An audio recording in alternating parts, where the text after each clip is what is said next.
All right. Actually, before we dive into the content of this conversation, I have been seeing you sitting there attentively for every single talk. Yes. What are your takeaways? What have you learned? First, I have to put on a very big act because every speaker was quite exceptional. But I think the content, and congratulations to you and your team, that we all observed today and yesterday is true to the title Crossroads. It truly represented a new definition of our industry. And I mentioned this last night. It just made it clear that we're moving from a unipolar definition of fashion and luxury, which is the global north or the west, into a multipolar definition of fashion and luxury. The talk just now from Africa and every other speaker shares that there is true, deep-rooted sense of culture that permeates into the fashion that they represent. And now we're in a global economy where everybody has a platform, or they're developing a platform amongst the ecosystem so that they can speak. And so what I was fascinated about is seeing the commonality of different parts of the world, getting inspired that the global South has earns and demands and should earn a bigger share of voice in the world, but that will be relevant to each one of us, within our little pool. But then we can share experiences and cross-pollinate. So I thought the content was exceptional. I learned it just also reinforced what we're doing over here and the ecosystem of the Middle East that we play a part in. Thank you for that. I completely agree. I mean, I think, when you bring people together, even though they're from completely different parts of the world with completely different histories and cultural traditions and languages, but there was so many common threads. I'm gonna have to go back and watch every talk again and kind of draw them all out, because I think there's some kind of concluding insight that I want to share from this, but I'll leave that for a little bit later. So you were talking about just now, the things that are happening elsewhere. Talk to us a little bit about the role, maybe give us a little bit of the history of Ounass and the role that it plays in the ecosystem here, which has advanced a lot in recent years, but is still developing, right? So what role did you want Ounass to play? An enabler. I think it goes to the essence. So our group has been in, this is something we covered in our last talk. So Imran's the only person who's gotten me to speak publicly, and now twice. So we come from a history in this part of the world, which is a new emerging market. But this is a new country. The region around us organized themselves in the last half century or so. And so we look at innovation in all its facets as something that has been far away, and we've been importing it. And so our group has played a role in doing that by representing global luxury fashion brands, starting from the late 80s and developing in that space and becoming a leader in this space in this part of the world. Now, what I realized in my journey, which is about 20 years in this industry, is stores play a beautiful experiential role of representing a brand. Department stores is a platform to represent many brands. But you have to physically go there and curate yourself or learn on the curation of the stores to get inspired and find your identity. I think what we wanted to do with Ounass is solve for a convenience factor. And that's from a beautifully large, curated assortment, really fast delivery, localizing content, localizing payments, and so many other things that just makes your consumer journey easy. But then in that creation stage of Ounass, we said, well, we also have to play a role with the local creative ecosystem. And creating a platform, because today you really have to search hard to find great talent.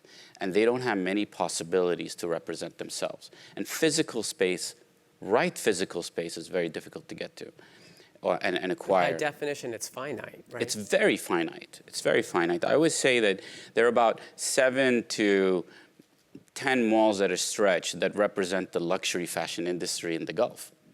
And so there's limited space. It's crowded out by the global brands. And so why can't we create an experience and an environment of a platform where local creative, regional creative talent can represent themselves in equal footing to the best of the world and have a voice, a narrative that they can share with that customer, and the customers love it. And it also facilitates their growth. And so it gives them the oxygen to grow, representation. It's an easier medium for them to go out. And actually, our platform, because of the viewership that we get in the customer base, is much more efficient and effective for them to scale with limited complexity. And so this is where we try to help with the local creative content creators and fashion designers. And I said this last time, it's one of our fastest growing categories.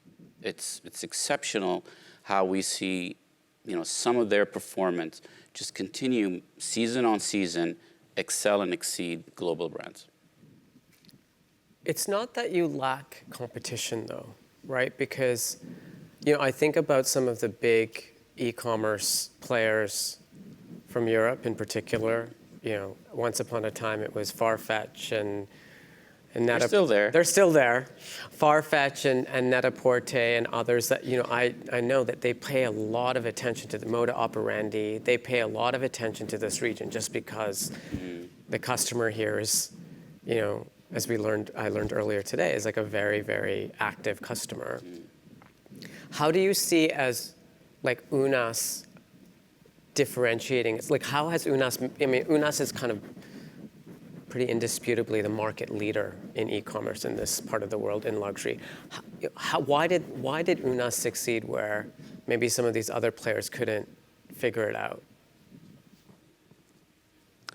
I think we stand by one of our key pillars, which is globally relevant and locally led.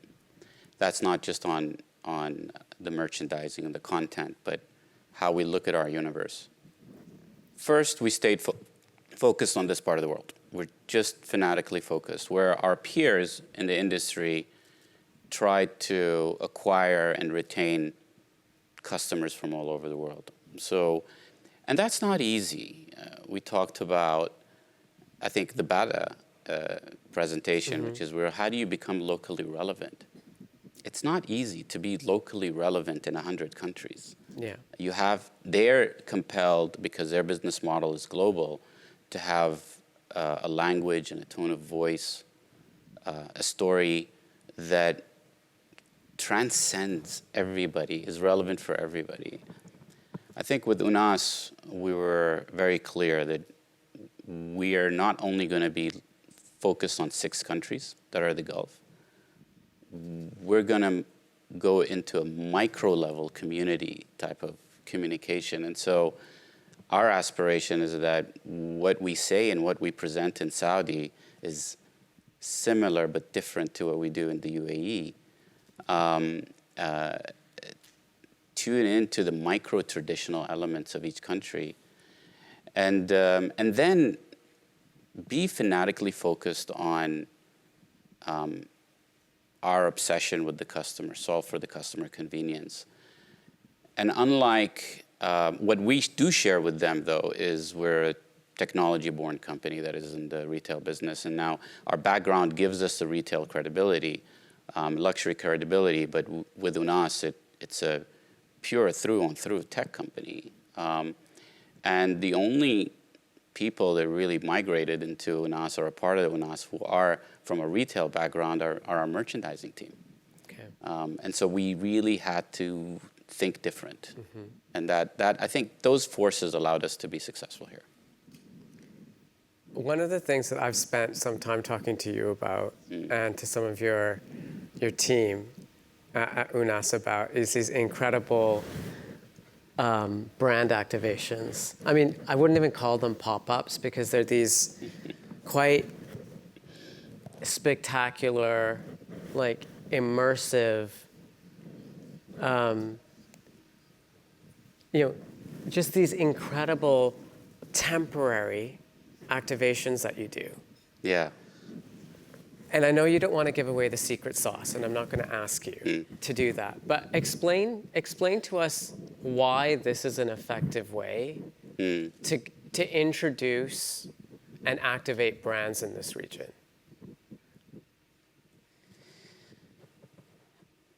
So you asked the general question, but there's also the specific question, why it's relevant to us as well. I'm going to first answer the general question as you asked it.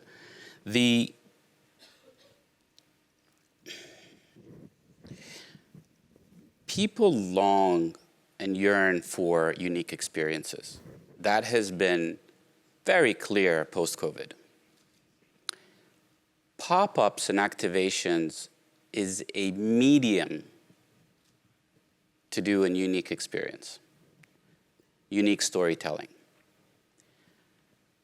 And what we found is for established brands, people are very used to their home, their maison. They go to the store. There's commonality of the stores generally as they grow so that they have to harmonize.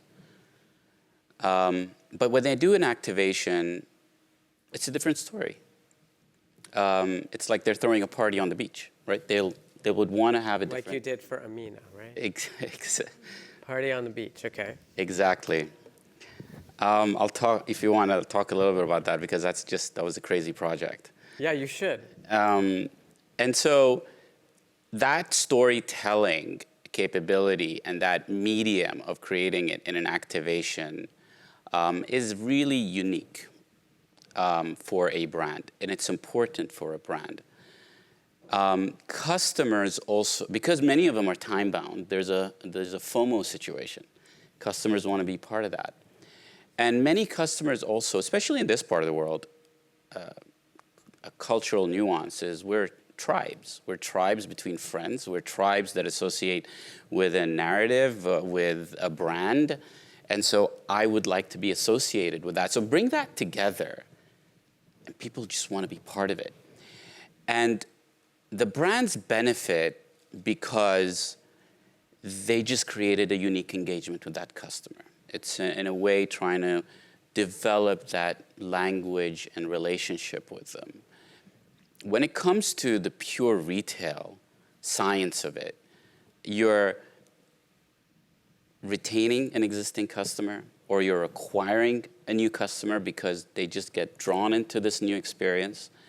Eventually, you're enhancing your long-term value of that consumer. But it's manifested in this party. It's a short party that everybody wants to be part of. Getting to this is how we got to this. As a pure player, we solve for convenience. That's what we do. We have a beautifully curated, large assortment of brands, which you can filter, which you can compare. The benefits of e-commerce. That we deliver really fast with any payment method that you want, in your language, beautifully communicated, everything done to make your life very simple. 2-hour delivery. 2-hour delivery in Dubai, same day UAE, I'm going to boast here. 3 hours in Riyadh. Since our talk in Kuwait in October, in January we launched 2 hours in Kuwait. And 80% of our orders across the region are delivered same day, next day. So we're super fast in delivering, we're super fast in returns. But that's what we do, convenience. Stores have experience. What we realized is Ounass suffers, theoretically, from a brand and a consumer experience gap. And what we found, and it was rather accidental, is these activations and pop-ups bridge that gap.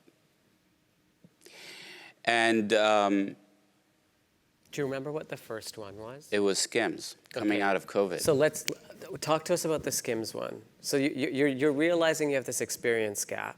Yes.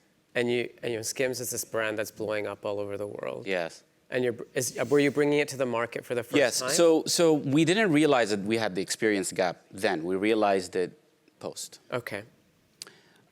Skims was launching globally, and they had selected us as one of a handful of global launch partners. And there was Nordstrom, Selfridges, YNAB, us, and then Lane Crawford, and then others came. But we were, in the first 4 or 5. And one of their conditions is D2C brand. Again, this goes back to one of the reasons brands choose pop-ups. A lot of them are up-and-coming or D2C brands. They don't have a physical representation. And so they use activations to try to create that experience, to show their story, their ethos. And so Skims, as a successful brand, early days, hopped onto that model. They were doing their activations, and they said, okay, whoever launches with us needs to do an activation. And we said, okay, we're coming out of COVID, let's just do something crazy.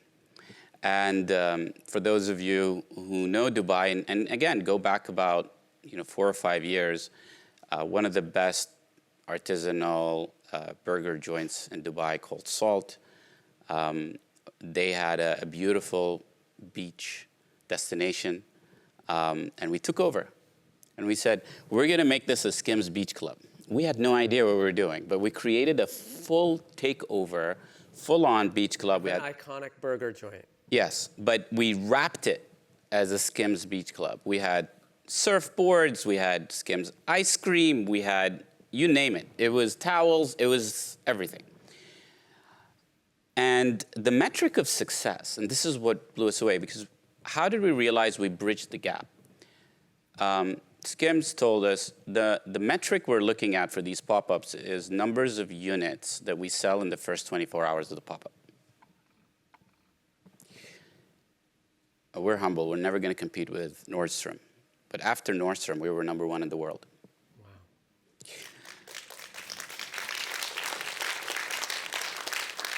What that told us, it reinforced this bridge where customers really love these activations. Brands that have this success create a unique storytelling experience, create that bond with that customer. And since then, it's been a great launch pad for Skims. So then we realized this is how we're bridging that gap. And so what we were able to do. So wait, just like you owe Kim Kardashian basically a big favor because she brought you this idea, and now it's become a huge part of what you do. Exactly. She's an amazing talent, and we owe her and her team. Sorry, before we move on to the other ones, do they require, or do you require the talent to come participate in the brand activation, or is it just? So this is another thing. First of all, we don't make it easy for ourselves. We always say every activation needs to be crazy different. Right. Right? And it needs to be really big. Thankfully, Ounass got to a point where we can make these activations economically viable. Behind all of this party creation and curation is the retail economics. Yeah. And I've been in retail for 20 years, and Ounass has become, I believe, the only platform today, physical or online, in the region that can make something of this magnitude and make money out of it. Economically viable. Economically viable.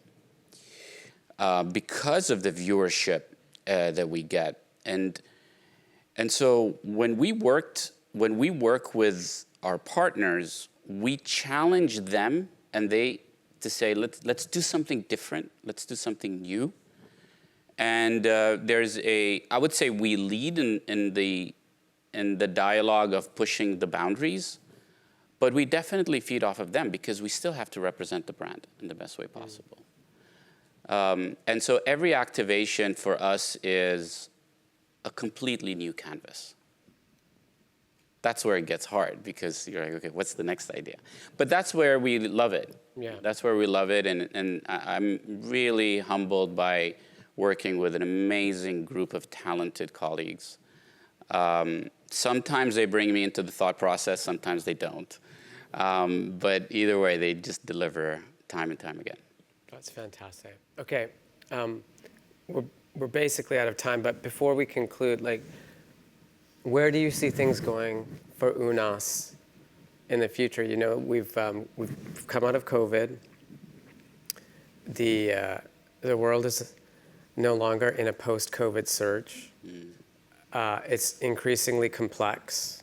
You know, last night at dinner we were talking about some of the geopolitical complexities, you know, oil price. Like, there's all of these things that can impact this region and obviously your business. Like, how are you thinking about navigating the next 12 to 18 months? We can't predict what's going to happen in this fast-paced, evolving global geopolitical dynamic. We're privileged to be in a part of the world that has a very good growth engine, that has reached a level of sophistication, maturity, economic strength.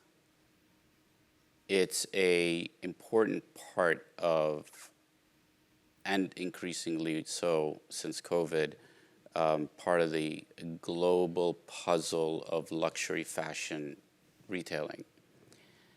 I think we're rather privileged as Ounass that we've, as a result of a lot of hard work and a bit of luck, to have reached a leadership position. I think